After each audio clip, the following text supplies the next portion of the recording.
Nick, good to talk to you again, sir. Paul, what's on your mind, my friend? Man, I love the piece you have up on your website right now, the ArkansasProject.com, the headline, Unsolved Mysteries of the Legislator, How Republicans Learn to Stop Worrying and Embrace Obamacare. It's very retrospective and raises some very interesting questions. So tell us some of the questions that were in your mind at first that made you want to write this piece. Well, I have a lot of questions, and unfortunately, even after writing the piece and visiting with a legislator or two, I'm not any closer really to resolving those questions. I had an interview of a piece up last week, an interview with Representative Mark Viviano, who is actually my state representative and represents the largest portion of White County and the Searcy area. And, I asked him about why the state decided to proceed with a state-run Obamacare exchange, because up until the recent legislative session, legislative Republicans had been digging in their heels and fighting wholeheartedly against a state-run Obamacare exchange. Now, they didn't want a federal exchange either, but they were fighting specifically against the state exchange because of a few key factors, the most important one being that a state exchange was going to put state taxpayers on the hook for financing the cost of the exchange. I believe it's about 50-50 from my best recollection, as far as about half of it's going to come from the state and half of it's going to come from the feds. If we had gone with exchange, then the federal government would have picked up that tab. Now, I realize state taxpayers pay into that as well, but as far as from a budgetary standpoint, it made more sense for a federal program to be funded by the feds, and also the administration of that would be a lot easier if the federal government was in charge and we didn't have to set up this large state bureaucracy in order to make Obamacare work here in the state. So up until the legislative session, that's the position that legislative Republicans took. So I called Representative Viviano, and he told me two things. There's two reasons why that position changed. The first was that the Supreme Court upheld the law, the Obamacare law, the Affordable Care Act, and that up until that Supreme Court ruling, legislative Republicans have been fighting against Obamacare because they thought that there was a chance that it could get thrown out by the Supreme Court, a fairly good chance, I would say. Then after that happened, they continued to fight it because we had the 2012 presidential election coming up, and if Mitt Romney had won, or if Republicans had taken the U.S. Senate, there would have been a serious repeal effort, and Arkansas did not want to get into a position where we were implementing a law that was going to be repealed. The problem with, and the thing that I got to thinking about since that interview last week, is that in December, and I was at this December 21st, the Legislative Council, which is the governing body of the state when the legislature is not in session, it's made up of various legislators, they met, and once again, state Republicans fought tooth and nail to prevent the implementation of the exchanges. They fought to prevent the exchange funding from being accepted. That was now. It's clear to remind people, though, that this is in December of 2012, and so it's after the November election when Republicans, gain control of the state government. But this is not the new legislature. It's the old one meeting in December, right? Yes, it was the old legislature. It was still a Democrat majority, and there was a majority of Democrats on the Legislative Council. To be fair, we should point that out. But it was after the Supreme Court ruling. It was after the election, and yes, the Democrats were still in control, and so but Republicans were still fighting that. Okay, so Representative Viviano and the rest of the caucus wants to say, well, we fought it because we didn't know about the Supreme Court. We fought it because of the election. Then why were they still fighting it in December? And then in February, when the legislative session came, they caved in and they went forward with the state exchange. Mm-hmm. To me, that doesn't add up. If it was about the election and about the Supreme Court, then they should have just given in December, right? But they didn't. They kept fighting, and they kept fighting the funding. So it's just like this great mystery to me as to why Republicans fought for 2 or 3 years against a state exchange, and then when they got the majority, they turned around and implemented one. Yeah, it is very, very strange, and I don't quite get it. I don't expect, I guess, politicians to say, well, the lobbyists were on board, but that's what I think. I think, well, the lobbyists pick different sides, and I just think we're a lot more like Washington, D.C. than maybe we think, down in Little Rock at least. I think that had a lot to do with it. You know, we had several lobbying firms that are typically known as Republican lobbying groups or Republican consultants that got on board with this, and they turned around on candidates. I know you've talked about this a lot on your show before, but they turned around on candidates that they had previously been advising in their campaigns to campaign against Obamacare, campaign against implementing Obamacare, to turn around and support the private option and support the state exchange. So I think there was probably a lot of confusion there as well. But you know, another thing that Representative Viviano told me, and I want to say, I mean, I don't want to come across as I'm picking on him or anything.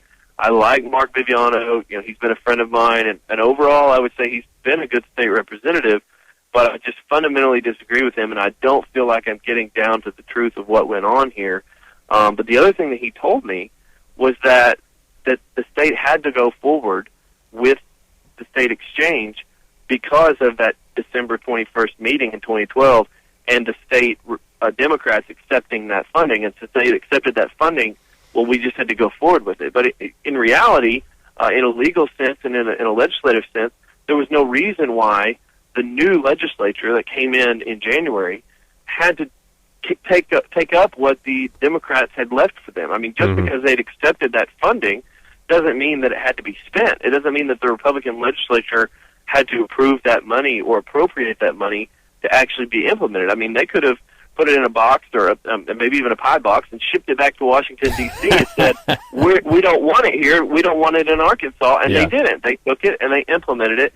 And now, you know, we've got the private option and we've got all the rest of this garbage. But there's just so much to the story that just doesn't add up. Yeah. Well, anytime I consume a pie, it's just pie. I mean, there's no cash involved at all. I mean, I know you're the same way. Absolutely. No, nothing extra in the pie box. You know, I like your representative from Searcy as well, Mark Viviano. I disagree with him on this issue. I'm disappointed. You know, he's in that photo, and I know you've got that photo up on the website of the signing of the bill. And it's just kind of interesting to me because as much as I like Representative Viviano, I actually, in Ash Flat, Arkansas, I sat on a panel with him back when Obamacare was really unpopular, and we did. It was a Saturday little town hall thing, and it was really good, you know. And I really enjoyed his company and made some great points about why it's so bad for the state, and yet, you know, here we are. I just, you know, you kind of got to scratch your head and say, you know, what went wrong, and how do we break through the frustration, you know? Yeah, you know, and I guess I was just totally confused, or perhaps, you know, I was misled. I don't know, maybe it was just my own confusion, but I always thought that in 2011 and in 2012 and even almost into 2013 that legislative Republicans were fighting the implementation of Obamacare because they were against Obamacare. But in fact, that's almost pretty different than what Representative Viviano told me. What Representative Viviano told me last week is that they were fighting Obamacare because they still thought there was a chance that it could be overturned, and they wanted to delay it as much as possible. But now, you know, we're sort of at this place where we're stuck with it, and we just have to, you know, take lemons and make lemonade. Let me ask you a question. Yeah, let me ask you a question. In your discussions with Mark Viviano, and I know this is kind of a subjective question to ask, and I understand if you don't want to, you know, answer, but, you know, I've been kind of talking about how we may start to see some worried Republicans who voted for this thing. Did you get any at all, you know, any body language or any indication that maybe there's a little bit of regret with the decision Mark Viviano made? It's hard to say from him specifically. I didn't necessarily hear any of that. I mean, I think he really believes in this at this point, which is, again, just sort of adds to that confusion because he was one of the leaders against this. I mean, like you said, he was going around the state sitting on panels talking about why this was so bad. And so it's hard for me to understand why I didn't really know. I wouldn't say I really felt or sensed any regret there. I think he really believes, you know, he talked a lot, and I mentioned this in the article about, you know, the fact that we're going to be able to implement all this competition and have more control over the exchanges now because they're state exchange. But, you know, the confusing thing, again, is that Representative Viviano himself and many other Republican legislators completely and totally rejected those same arguments in 2011 and in 2012 when those arguments were being made by state Democrats. I mean, they stood up and said, no, actually it's not going to give us more control because it's still going to be run by the feds, and it's still going to be a federal program that's unworkable, that's untenable. The only difference is going to be that it's going to cost the state taxpayers a lot of money. I mean, that was the argument before the 2013 session. And now we get to the 2013 session, and all of a sudden it's, well, it's going to create all this competition, and, you know, we're going to do all these great things with it, and you know, all these business principles, and, you know, have more oversight, and I just don't understand where that argument went. Again, from December 2012, from the second to last week of December 2012 to February, when the state exchange bill was filed, and it just doesn't add up. Yeah, I agree. We'll see. I still maintain it's going to be kind of embarrassing to watch some of these Republicans still defend the private option when it is going to be obvious how terrible it is eventually.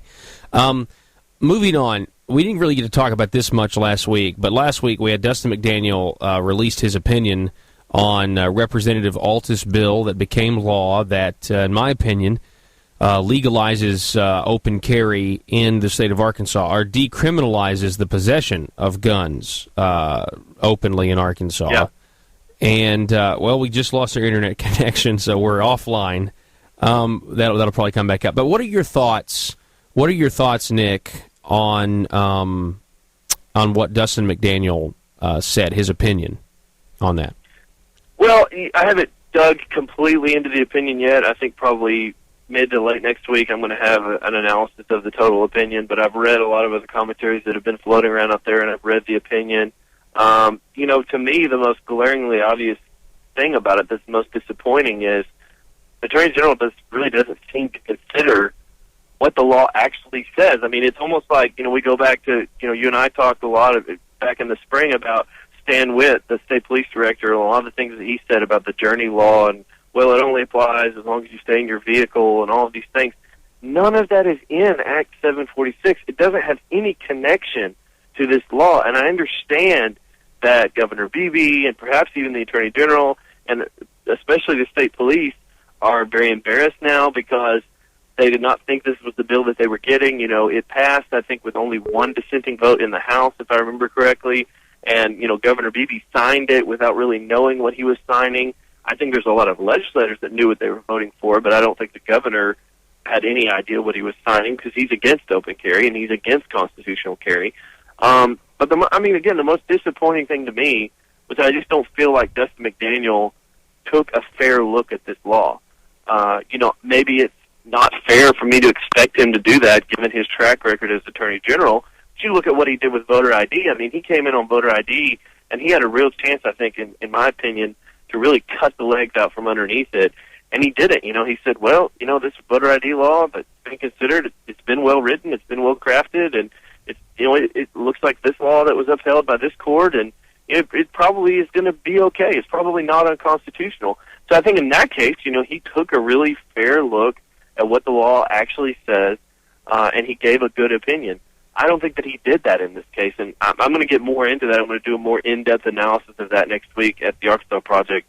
But he didn't look at, you know, that really key part of the law that makes it constitutional carry, which is to say that it decriminalizes the possession of a firearm. Yeah. And that is the cornerstone of that law. I mean, it's not about a journey. It's not about getting out of your vehicle.